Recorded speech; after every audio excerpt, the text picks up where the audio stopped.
અહીંયા આગળ જતા બતાવ્યું છે કે રૂક્ષ્મણીજીને પ્રદ્યુમન નામે પુત્ર થયો છે અને એ 10 જ દિવસનો છે અને આ સુતિકા ગ્રહ જે છે પ્રસૂતિનું ગ્રહ છે એમાંથી શંબાસુર નામનો એક દૈત્ય જે છે ને એ દૈત્ય આ નાનકડા અમથા પ્રદ્યુમનને ઉપાડીને જતો રહ્યો છે.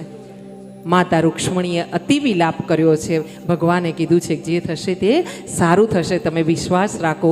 ભગવાને આમ આશ્વાસન આપ્યું છે. બહુ બધી ખોળ કરવામાં આવી છે પણ પુત્ર મળ્યો નથી, પ્રદ્યુમન મળ્યો નથી.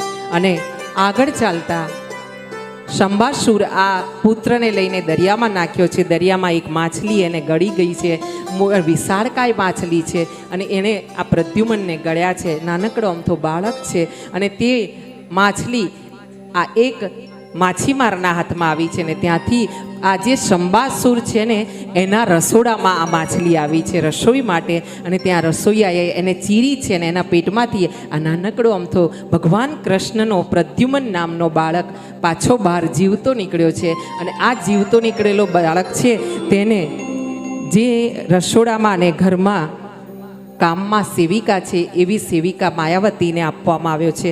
અને આ માયાવતી એ છે કે જે ભગવાન ભોળાનાથના ત્રીજા નેત્રના અગ્નિથી જે કામદેવ મરી ગયા હતા એમની પત્ની રતિ હતા તે અહીંયા માયાદેવી તરીકે બતાવવામાં આવ્યા છે.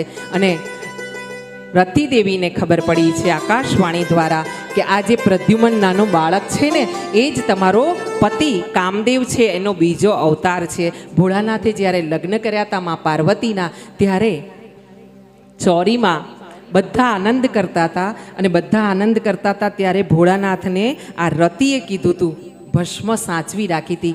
જે કામદેવ ભસ્મ થયા હતા ને એની ભસ્મ સાચવી રાખી હતી. અને એ પોટલી લઈને ભોળાનાથ જ્યારે ફેરા ફરીને રહ્યા ને બેઠા ને ત્યારે રતિ એ પોટલી ભસ્મ લઈને ગઈ હતી અને કીધું હતું પ્રભુ તમે કામદેવને સજીવન કરવાનું મને તમે વચન આપ્યું હતું, આશીર્વચન આપ્યું હતું.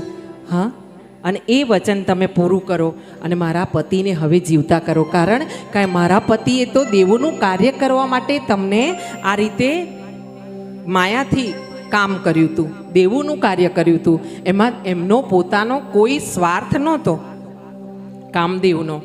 હા, ઇન્દ્રએ એને મિત્રતાના સોગંદ આપીને મોકલ્યો હતો કે મારો મિત્ર છે, મારું આટલું કાર્ય કર, કે ભગવાનને ધ્યાનમાંથી જગાડ. કારણ ભગવાન ભોળાનાથ ધ્યાનમાંથી નહીં જાગે ને તો તારકાસુર જે આ ત્રાસ કરી રહ્યો છે ને એ મરશે નહીં. કારણ કે તારકાસુરને એ વરદાન હતું બ્રહ્માજીનું કે ભોળાનાથનો પુત્ર સેનાપતિ બનીને દેવોની સેના લઈને આવે ત્યારે તારકાસુરનું કાર્તિકેય સ્વામીના હાથે મૃત્યુ થાય, આવું વરદાન હતું.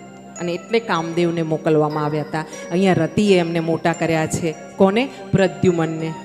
અને પ્રદ્યુમન જ્યારે મોટા થયા છે ત્યારે શંબાસુર સાથે યુદ્ધ થયું છે અને શાંબાસુર નામનો આ જે દૈત્ય છે એને વધ કર્યો છે પ્રદ્યુમને. અને પછી પ્રદ્યુમન અને રતિ બંને આકાશ માર્ગે ઉડીને અહીંયા નારદજી સાથે રૂક્ષ્મણીજીના જય શ્રી કૃષ્ણ રૂક્ષ્મણીજીને અને ભગવાન પાસે આવ્યા છે, દ્વારિકામાં આવ્યા છે. અને અહીંયા આવ્યા છે ત્યારે દેવકી માએ, વસુદેવજીએ, આ કૃષ્ણ ભગવાને અને રૂક્ષ્મણીજીએ બધાએ ભેગા થઈને આ બે પુત્ર અને પુત્ર વધુ જે આવ્યા છે જવાન થઈને પ્રદ્યુમન, તેમનું બંનેનું સ્વાગત કર્યું છે. અને આમ આ રૂક્ષ્મણીને દીકરોને વહુ મળ્યા છે.